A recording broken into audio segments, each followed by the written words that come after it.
Hello everyone, आज के lecture में हम डिस्कस करेंगे थ्योरी ऑफ रिलेटिविटी और theory of relativity complete unit का नाम है आपका।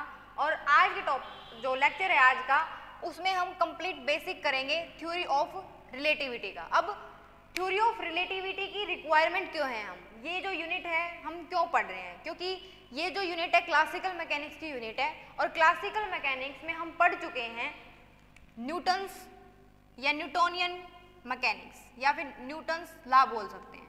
अब 19th सेंचुरी तक जो भी कॉन्सेप्ट यूज करते थे हम वो, या फिर कोई भी सिस्टम को एक्सप्लेन करते थे तो हम न्यूटन्स लॉ पे बेस उस सिस्टम को स्टडी करते थे। लेकिन 19th सेंचुरी के बाद आपका थ्योरी ऑफ रिलेटिविटी इंट्रोड्यूस हुआ। अब थ्योरी ऑफ रिलेटिविटी में ये या फिर कैसे बोलेंगे हम कि इसकी रिक्वायरमेंट क्यों है, अभी हम पढ़ेंगे। अब तक बिकॉज यहाँ पर जो न्यूटन्स लॉ है वो इसकी हमें यहाँ पर फेलियर शो करेंगे, तब हम क्या इंट्रोड्यूस करेंगे, थ्योरी ऑफ रिलेटिविटी को इंट्रोड्यूस करेंगे। अब जो न्यूटन्स लॉ है उसकी फेलियर क्या है, या फिर ये टॉपिक इसके बाद भी हो सकता है अगर हम एक बार थ्योरी ऑफ रिलेटिविटी को समझ लें। अब थ्योरी ऑफ रिलेटिविटी का मतलब क्या है, रिलेटिविटी से पहले अगर हम बात करें रिलेटिव वर्ड की, अगर हमें रिलेटिव वर्ड समझ में आ जाता है तो हम थ्योरी ऑफ रिलेटिविटी से उसको रिलेट कर सकते हैं। या फिर रिलेटिव सिर्फ वर्ड समझना है हमें यहाँ पर। जब हम +1 में थे तो हमने यहाँ पर रिलेटिव मोशन की बात की थी, या फिर रिलेटिव वेलोसिटी एक ऑब्जेक्ट की किसी दूसरे ऑब्जेक्ट के रिस्पेक्ट में, उसको क्या बोलते हैं हम, रिलेटिव वेलोसिटी या रिलेटिव मोशन बोलते हैं। अब रिलेटिव का मतलब क्या है, रिलेटिव का मतलब है अगर हम ये बोल रहे हैं कि कोई भी ऑब्जेक्ट रेस्ट में है या फिर कोई भी ऑब्जेक्ट किसमें है, मोशन में है। क्या बोला हमने, रेस्ट में है या मोशन में है। हम सिंपली बोल देते हैं कि रेस्ट का मतलब क्या है कि जब नेट फोर्स अगर 0 है तो हम बोल देते हैं कि जो बॉडी है वो किस में है, रेस्ट में है। लेकिन अगर नेट फोर्स 0 नहीं है, मतलब जो बॉडी है अगर वो मूव कर रही है तो उसको हम बोल देते हैं कि वो मोशन में है। लेकिन यहाँ पर हम रेस्ट को और मोशन को इस तरीके से डिफाइन नहीं कर सकते।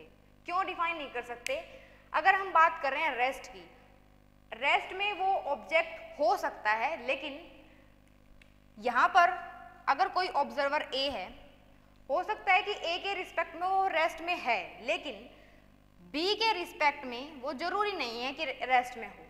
जैसे अगर हम ट्रेन में बैठे हैं, ट्रेन में हमारे सामने जो बंदा बैठा है हम उसको क्या बोलेंगे कि वो हमारे रिस्पेक्ट में रेस्ट में है, लेकिन अगर कोई बाहर खड़ा है तो उसको क्या लगेगा कि वो मोशन में है। तो यहाँ पर हमने रेस्ट को और मोशन को कैसे डिफाइन किया है, किसके रिस्पेक्ट में डिफाइन किया है, उस बात का भी फर्क पड़ता है। तब हम रेस्ट को डिफाइन कर सकते हैं कि ए के रिस्पेक्ट में, सॉरी जो ए है, ए जो ऑब्जर्वर है या फिर जो बी ऑब्जर्वर है, उसके अकॉर्डिंग रेस्ट और मोशन डिफाइन करते हैं। हम ऐसे ही नहीं बोल देते कि नेट फोर्स 0 होता है या फिर net force not equal to 0 है तो वो मोशन में है। तो ये वर्ड आपका किससे रिलेटेड है, रिलेटिव से, या फिर इसको हम क्या बोल सकते हैं, रिलेटिव मोशन। ये हमने किसकी बात की, अप टू न्यूटोनियन मैकेनिक्स तक ही है ये। लेकिन जो थ्योरी ऑफ रिलेटिविटी है वो इससे थोड़ा डिफर है। यहाँ पर हमने सिर्फ अभी तक रिलेटिव या रिलेटिव मोशन को समझा है। थ्योरी ऑफ रिलेटिविटी की अगर बात कर रहे हैं, सपोज अगर एक कार है, उसकी जो वेलोसिटी है वो v वेलोसिटी से मूव कर रही है। अब अगर हम बात करें माइक्रोस्कोपिक पार्टिकल की, तो माइक्रोस्कोपिक पार्टिकल की जो वेलोसिटी होती है वो डिफर होती है, अगर हम कार का एग्जांपल ले रहे हैं उससे। तो थ्योरी ऑफ रिलेटिविटी में जो आपकी वेलोसिटी होती है पार्टिकल की, वेलोसिटी ऑफ पार्टिकल, वो किसके कंपेरेबल होती है, स्पीड ऑफ लाइट की, स्पीड ऑफ लाइट की। अब जो न्यूटोनियन मैकेनिक्स थी उसके अकॉर्डिंग तो स्पीड ऑफ लाइट या फिर कोई भी ऑब्जेक्ट है उसकी वेलोसिटी को हम कैसे शो करते थे, मान लेते हैं एक कार है वो मूव कर रही है v वेलोसिटी से, तो वहां पर हम वेलोसिटी के लिए v वर्ड यूज करते थे। ये जो वेलोसिटी है इसको आप माइक्रोस्कोपिक जो पार्टिकल होते हैं उसकी जो स्पीड होती है या वेलोसिटी होती है उसके साथ इसको कंपेयर कर सकते हैं। ये क्या मिलेगी, ये मैक्रोस्कोपिक लेवल पे है। लेकिन जब हम माइक्रोस्कोपिक पे बात करेंगे तो जो वो पार्टिकल हैं वो मूव करते हैं as a speed of light. तो यहाँ पर जब माइक्रोस्कोपिक लेवल की बात करते हैं तो जो न्यूटोनियन मैकेनिक्स है वो फेल हो जाती है, या फिर जो भी उन्होंने पॉइंट्स बताए उसको हम ऐसे कंपेयर नहीं कर सकते, या फिर वहाँ पर हम क्या बोलते हैं कि जो v है अगर less than speed of light है तो उसको हम क्या बोलते हैं कि वो न्यूटोनियन मैकेनिक्स है, या फिर इसको हम एक और नाम देते हैं जिसको बोला जाता है नॉन रिलेटिविस्टिक। क्योंकि अगर रिलेटिविस्टिक आ गया तो इसका मतलब है जो वेलोसिटी है पार्टिकल की वो किसके कंपेरेबल है, स्पीड ऑफ लाइट के। तो यहाँ से अगर वेलोसिटी लेस देन है तो इसको हम बोलते हैं नॉन रिलेटिविस्टिक। वर्ड हमारा किसी से लिखा है हमने, रिलेटिविटी से ही लिखा है, यहाँ पर इसको क्या बोलेंगे, रिलेटिविस्टिक, और यहाँ पर इसको क्या बोलेंगे, नॉन रिलेटिविस्टिक। तो ये है आपका कंप्लीट जो थ्योरी ऑफ रिलेटिविटी है उसका बेसिक। अगर किसी भी पार्टिकल की जो वेलोसिटी है उसको अगर हम कंपेयर कर सकते हैं स्पीड ऑफ लाइट से, देन वहाँ पर क्या एंटर करता है, थ्योरी ऑफ रिलेटिविटी। यहाँ तक जो है वो न्यूटन या फिर न्यूटोनियन मैकेनिक्स को एक्सप्लेन नहीं करते हैं, वो फर्स्ट 2 यूनिट्स तक ही हमने एक्सप्लेन किया है। अब हम नई थ्योरी पे बात कर रहे हैं, और जो नई थ्योरी है वो कौन सी है, थ्योरी ऑफ रिलेटिविटी है। अब थ्योरी ऑफ रिलेटिविटी को समझने से पहले, या फिर हमें यहाँ से क्लियर है कि जो v है, या फिर ये बोल सकते हैं कि ये जो है हमारा बेसिक है, इसको हम क्या बोलेंगे, रिलेटिविस्टिक या फिर थ्योरी ऑफ रिलेटिविटी, जहाँ पर जो वेलोसिटी है पार्टिकल की उसको कंपेयर कर सकते हैं स्पीड ऑफ लाइट से। इसके बाद इसमें कुछ टर्म्स हैं जो हमें समझनी है। अब जो टर्म्स हैं वो क्या है, फर्स्ट वन टर्म है आपकी पार्टिकल। हम पार्टिकल किसको बोलेंगे, उसके बाद है इवेंट। सबसे पहले पार्टिकल। अब पार्टिकल के लिए स्मॉलेस्ट जो, या क्या बोल सकते हैं, पार्टिकल इन द सेंस बिल्कुल स्मॉलेस्ट यूनिट अगर हम जिसकी बात करें, जिसका कोई डायमेंशनल पॉसिबल नहीं है, उसको हम क्या बोलेंगे, जस्ट पार्टिकल। अब उसके बाद क्या है, इवेंट। इवेंट मतलब अकरेंस एक तरीके से, occurrence in the sense for example lightning in the sky, that is our event. ये सिर्फ डेफिनेशन है कुछ जो कंप्लीट यूनिट को समझने के लिए इम्पोर्टेंट है हमारी। उसके बाद जो है अगर हम डिफाइन करें ऑब्जर्वर, अब हमें ऑब्जर्वर का मतलब एकदम क्लियर है। अगर हम जब तक ऑब्जर्वर डिफाइन नहीं करेंगे तब तक हम रेस्ट या फिर मोशन को डिफाइन नहीं कर सकते। तो ऑब्जर्वर क्या है हमारा, जो इवेंट को क्या करेगा, ऑब्जर्व करेगा, दैट इज अवर ऑब्जर्वर। उसके बाद frame of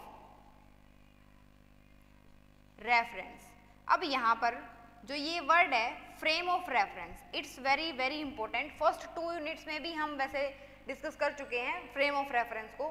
frame of reference का मतलब क्या होता है, कंप्लीट सेट ऑफ कोऑर्डिनेट्स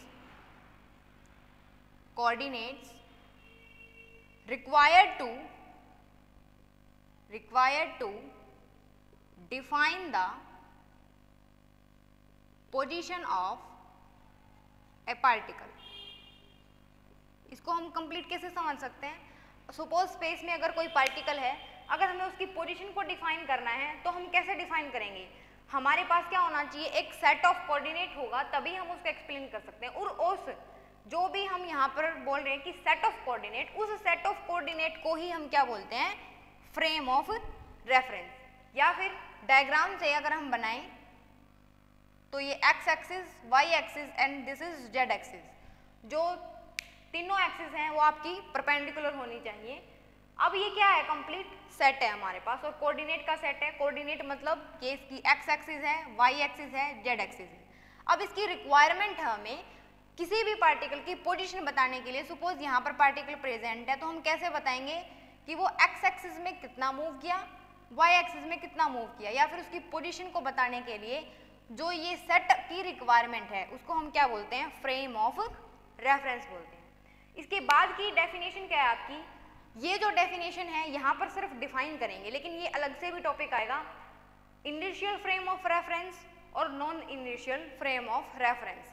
अब जो हम ये बोल रहे हैं इनिशियल और नॉन इनिशियल, जो इनिशियल वर्ड है आपका वो कहाँ से रिलेटेड है, जो हम पहले पढ़ चुके हैं, पहले मतलब न्यूटोनियन मैकेनिक्स हम पढ़ चुके हैं, तो न्यूटोनियन मैकेनिक्स के अकॉर्डिंग अगर हम इनिशियल को डिफाइन करना चाहते हैं तो यहाँ से हमें वैसे भी क्लियर है, इनिशियल फ्रेम ऑफ रेफरेंस में हम डिफाइन करेंगे एक ऐसा फ्रेम जिसमें न्यूटन्स के लॉ होल्ड होंगे, उसको हम क्या बोलते हैं, इनिशियल।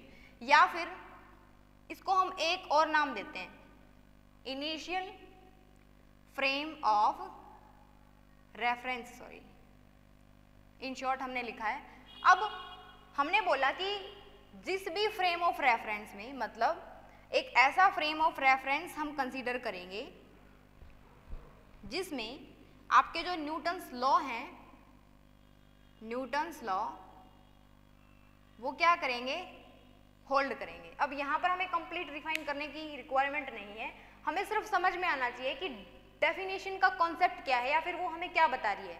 बिकॉज जो भी कंप्लीट डेफिनेशन है, अगर हम एग्जाम पॉइंट ऑफ व्यू की बात करें तो वो आपको बुक में भी मिल जाएगी, लेकिन कॉन्सेप्ट मोस्ट इंपॉर्टेंट है। तो हम किसकी डेफिनेशन समझ रहे हैं, इनिशियल फ्रेम ऑफ रेफरेंस की।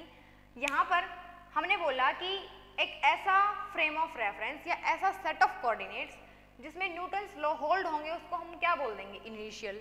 लेकिन अगर हम इनिशियल वर्ड को समझ रहे हैं, इनिशियल मतलब वो, सपोज यहाँ पर एक बॉडी है ए, वो क्या करना चाहती है, वो रेस्ट, अगर वो रेस्ट में है तो वो रेस्ट में ही रहना चाहते हैं, वो अपनी पोजीशन को चेंज नहीं करना चाहते, या फिर इसको एक वर्ड बोलते हैं जड़त्व, ये अपनी पोजीशन को चेंज नहीं करना चाहते, उसको क्या बोलेंगे, इनिशियल।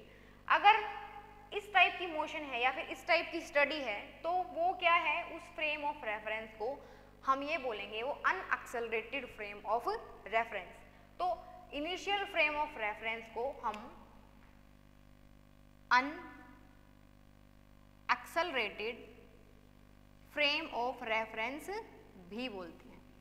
यह था आपका इनिशियल फ्रेम ऑफ रेफरेंस, जिसमें न्यूटन्स के लॉ होल्ड होंगे, उसको बोलेंगे इनिशियल। अब फ्रेम ऑफ रेफरेंस या फिर ये जो टॉपिक है वो इन डिटेल हम पढ़ेंगे, यहाँ पर सिर्फ डेफिनेशन है। अब इसके अकॉर्डिंग किसी भी पार्टिकल की पोजीशन को कैसे डिफाइन करते हैं वो कंप्लीट टॉपिक में आएगा। अब हम डेफिनेशन कर रहे हैं non inertial frame of reference की। अब हम इनिशियल को पढ़ चुके, नॉन अगर इसके आगे लगा देंगे तो डेफिनेशन हमें ऑलरेडी क्लियर है क्या, जिसमें जो न्यूटन्स लॉ हैं वो क्या नहीं होंगे, होल्ड नहीं होंगे। या फिर एक ऐसा फ्रेम ऑफ रेफरेंस जो किसको होल्ड नहीं करेगा, does not hold Newton's law या फिर न्यूटोनियन मैकेनिक्स, उसको बोलते हैं non inertial frame of reference.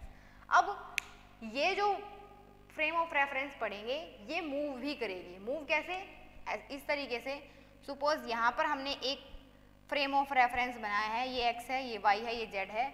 दूसरा फ्रेम ऑफ रेफरेंस भी लेंगे हम जो क्या करेगा, मूव करेगा, लेकिन किसके रिस्पेक्ट में लेना है हमें, सपोज ये सेकंड है सिस्टम, ये फर्स्ट है, तो ये सेकंड मूव करेगा with respect to first coordinate या फिर first frame of reference. Then हमें पार्टिकल की पोजीशन को डिफाइन करना है, उसको बोलते हैं हम non inertial frame of reference. अब बिकॉज ये मूव करेगा तो यहाँ पर हमारा इसका दूसरा नाम क्या बन जाएगा, non inertial frame of reference का एक्सेलरेटेड फ्रेम ऑफ रेफरेंस। इसके बाद है हमारे पास बहुत सारी क्वांटिटी होती हैं। जब हम ये सिस्टम लेंगे, सिस्टम में एक पोजीशन बता देंगे हम सिर्फ, अगर पोजीशन पता है तो विद रिस्पेक्ट टू टाइम अगर उसका डेरिवेटिव कर देंगे तो वो हमें वेलोसिटी देगा, अगर उसका भी दोबारा से डिफरेंशिएशन कर देंगे तो वो एक्सेलरेशन देगा। तो हमारे पास यहाँ पर बहुत सारी क्वांटिटी है, जैसे पोजीशन है, वेलोसिटी है, एक्सेलरेशन है। अब ये जो है क्वांटिटी, कुछ क्वांटिटी इनमें से ऐसी हैं कि अगर हम एक फ्रेम ऑफ रेफरेंस में अगर मेजर की तो उसकी वैल्यू को हमने एक बार के लिए रख लिया एनालिसिस के लिए, अब उसी क्वांटिटी को किसी दूसरे फ्रेम ऑफ रेफरेंस में मेजर किया तो हमने डिफरेंस देखा। अब इसके बेसिस पे जो क्वांटिटीज हैं उसको हम दो तरीके से डिफाइन कर सकते हैं। दो तरीके से कैसे, वेरिएंट क्वांटिटी और इनवेरिएंट क्वांटिटी। अब ये वेरिएंट और इनवेरिएंट क्वांटिटी क्या है? वेरिएंट क्वांटिटी एंड सेकंड है इनवेरिएंट क्वांटिटी। अब जो भी क्वांटिटी अलग अलग फ्रेम ऑफ रेफरेंस में, मान लो एक फ्रेम ऑफ रेफरेंस में वेलोसिटी को अगर मेजर किया तो वो कुछ डिफरेंट आई या फिर जो वैल्यू आई हमने लिख ली। इसके बाद हमने क्या किया, उसी क्वांटिटी को किसी दूसरे फ्रेम ऑफ रेफरेंस को लेकर मेजर किया, तब यहाँ पर जो वैल्यू आई थी उससे ये क्या करेगी, डिफर करेगी, तो उसको हम क्या बोलते हैं, वेरिएंट क्वांटिटी। अब इनवेरिएंट मतलब जो क्वांटिटी चाहे हम किसी भी फ्रेम ऑफ रेफरेंस को लें, वैल्यू क्या है उसकी सेम, चेंज ना हो, उसको हम क्या बोलेंगे, इनवेरिएंट क्वांटिटी। तो ये कुछ डेफिनेशंस थी हमारी जो हम यूज करेंगे थ्योरी ऑफ रिलेटिविटी के अंदर। अब इसके बाद का टॉपिक है फेलियर ऑफ न्यूटोनियन मैकेनिक्स। वैसे हम कर चुके हैं फेलियर ऑफ न्यूटोनियन मैकेनिक्स बिल्कुल स्टार्टिंग में, जो इसका बेसिक था, लेकिन यहाँ पर अलग से टॉपिक अगर हम बात करें तो उसमें आपको क्या लिखना है, न्यूटन्स फेलियर या फिर फेलियर ऑफ न्यूटोनियन मैकेनिक्स। जो न्यूटन है, जो V है, अगर लेस देन C है, उसको हम न्यूटोनियन मैकेनिक्स बोलते हैं। लेकिन अगर वही वेलोसिटी को अगर आप कंपेयर करवा रहे हो C से, अगर वो वैलिड नहीं है तो वो न्यूटोनियन मैकेनिक्स नहीं रहती, वो किस में एंटर कर जाती है, रिलेटिविटी में, या फिर रिलेटिविटी का मॉडिफाइड नेम हम बोल सकते हैं रिलेटिविस्टिक। ओके, अब ये इसके बाद है, ये आपका कंप्लीट है फेलियर ऑफ न्यूटोनियन मैकेनिक्स। हमें इसमें सिर्फ एक ही फेलियर दिखाना है कि ये थ्योरी यहाँ पर फेल हो जाती है। इसके बाद हम डिटेल में पढ़ते हैं कि फ्रेम ऑफ रेफरेंस, हम डेफिनेशन दे चुके हैं। अब फ्रेम ऑफ रेफरेंस का यूज करते हुए हम किसी भी पार्टिकल की पोजीशन को कैसे बताते हैं। अब पार्टिकल की पोजीशन को बताते हैं, ये हमने डेफिनेशन में पढ़ा था। अब हम पढ़ रहे हैं frame of reference. Frame of reference में हमने बोला था सेट ऑफ कोऑर्डिनेट, तो हम यहाँ पर क्या बनाएंगे, एक सेट बनाएंगे कोऑर्डिनेट्स का। ये क्या है, एक्स एक्सिस, ये वाई एक्सिस, और ये क्या है हमारी जेड एक्सिस।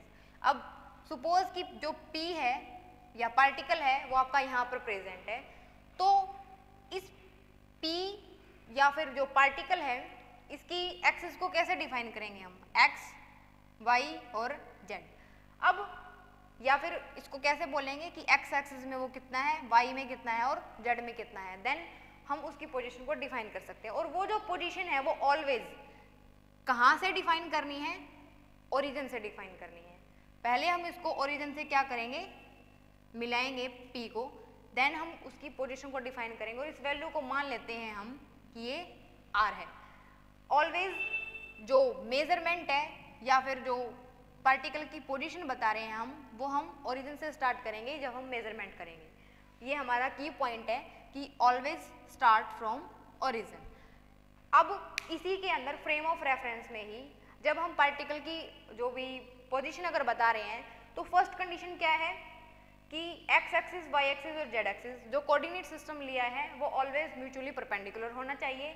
सेकेंड थिंग, जो मेजरमेंट है वो आपको कहाँ से करनी है, ओरिजिन से करनी है। थर्ड थिंग, जो भी आप ये फ्रेम ऑफ रेफरेंस ले रहे हैं, अब तक हम सिर्फ इसको ये मान रहे हैं कि ये ऑब्जर्वर के रिस्पेक्ट में किसमें है, रेस्ट में। ये हमें इसके अंदर कंप्लीट लिखना है कि अब तक सिर्फ, जब हम इसके बाद नेक्स्ट टॉपिक में एंटर करेंगे तो जो भी कोऑर्डिनेट सिस्टम है वो मूव करेगा, तो वहां पर फर्स्ट के रिस्पेक्ट में सेकंड और सेकंड के रिस्पेक्ट में फर्स्ट, वो कंप्लीट स्टडी करेंगे हम। लेकिन यहाँ पर हम क्या मान रहे हैं कि ऑब्जर्वर के रिस्पेक्ट में जो कोऑर्डिनेट सिस्टम अभी फिलहाल जो हमने लिया है वो रेस्ट में है। तो अब हम कैसे बताएंगे जो P है, P की पोजीशन को, P की पोजीशन को ऑलवेज बताएंगे। वो एक्स एक्सिस में कितना है उसको डिफाइन करने के लिए हम यहाँ पर वेक्टर नोटेशन में बोल सकते हैं, या फिर एक्स एक्सिस में ऑलवेज हम यहाँ पर आई, जे और के बनाते हैं। अब उसकी कंप्लीट पोजीशन को डिफाइन करेंगे। वाई में कितना है प्लस वो जेड में कितना है, यहाँ पर क्या है जेड के। तो ये क्या है, पार्टिकल की पोजीशन को इस तरीके से डिफाइन करेंगे जब हम फ्रेम ऑफ रेफरेंस की बात करें। अगर हमें इसी टॉपिक में अब ये बोल दिया जाए कि ये जो पार्टिकल है उसकी हमें वेलोसिटी बतानी है कि वो कितनी वेलोसिटी के साथ मूव कर रहा है, तो अगर हमें वेलोसिटी बतानी है तो हम क्या करेंगे, जो ये हमने टर्म लिखी है इसका डेरिवेटिव। यहाँ पर अगर हम डेरिवेटिव करेंगे तो डेरिवेटिव क्या बनेगा, और डेरिवेटिव हमें किसके रिस्पेक्ट में करना है, हम जानते हैं कि जो अगर पोजीशन ली है उसका